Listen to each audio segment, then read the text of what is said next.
जय माता दी दोस्तों, वर्षों से चली आ रही सिंदूर खेला परंपरा जानेंगे। नवरात्रि से सिंदूर खेला का क्या है रिश्ता। बंगाल के विभिन्न शहरों में दुर्गा पूजा की रौनक देखने के लिए दूर दूर से लोग आते हैं। भव्य पंडाल और आकर्षक मूर्तियों के साथ बंगाली समाज देवी दुर्गा की पूजा आराधना करते हैं। जिस दिन माँ दुर्गा को विदाई यानी जिस दिन माँ दुर्गा की मूर्तियां विसर्जन के लिए ले जाई जाती है, उस दिन बंगाल में सिंदूर उत्सव मनाया जाता है। विदाई उत्सव के दिन विजयदशमी भी होती है। इस दिन शादीशुदा महिलाएं पान के पत्ते से मां दुर्गा को सिंदूर अर्पित कर एक दूसरे को सिंदूर लगाती हैं और एक दूसरे के सुहाग की लंबी आयु की शुभकामनाएं देती हैं। ऐसा माना जाता है कि मां दुर्गा जब अपने मायके से विदा होकर ससुराल जाती हैं तो सिंदूर से उनकी मांग भर के पान और मिठाई खिलाया जाता है। इसी वजह से महिलाएं एक दूसरे की मांग में सिंदूर लगाती हैं।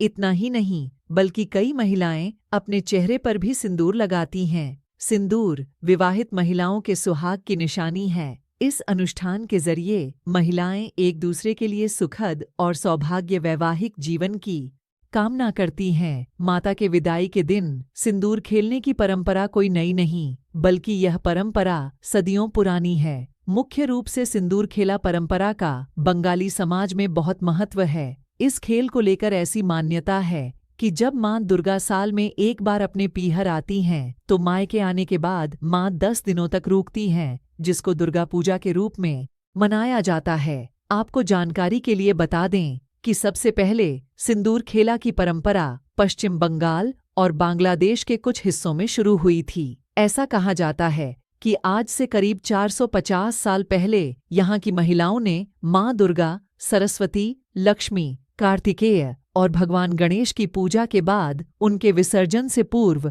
उनका श्रृंगार किया और मीठे व्यंजनों का भोग लगाया। इसके साथ ही सुहागन महिलाएं भी 16 श्रृंगार कर तैयार होती हैं।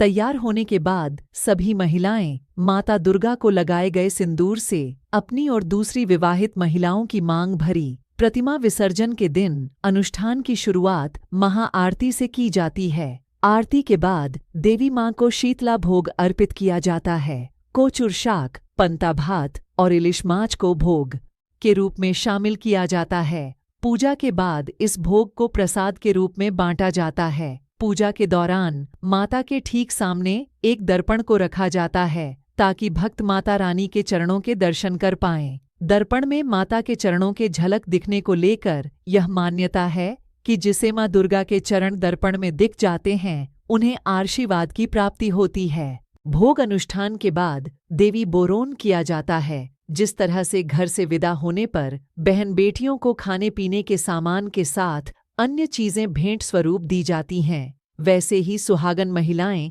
देवी को अंतिम विदाई के लिए क्रम में खड़ी होती हैं और उनकी बोरान थाली यानी पूजा की थाल में सुपारी, पान का पत्ता, सिंदूर, आलता, अगरबत्ती और मिठाइयाँ होती हैं। देवी बोरान में महिलाएं अपने हाथों में पान का पत्ता और सुपारी लेती हैं और माँ के चेहरे को पोंछती हैं। माता के चेहरे को पोंछने के बाद माँ को सिंदूर लगाती है। सिंदूर लगाने के बाद महिलाएं शाखा और पोला यानी लाल और सफेद चूड़ियां माता को पहनाकर विदाई करती हैं। इस प्रथा को ही देवी बोरन कहा जाता है। जय माता दी।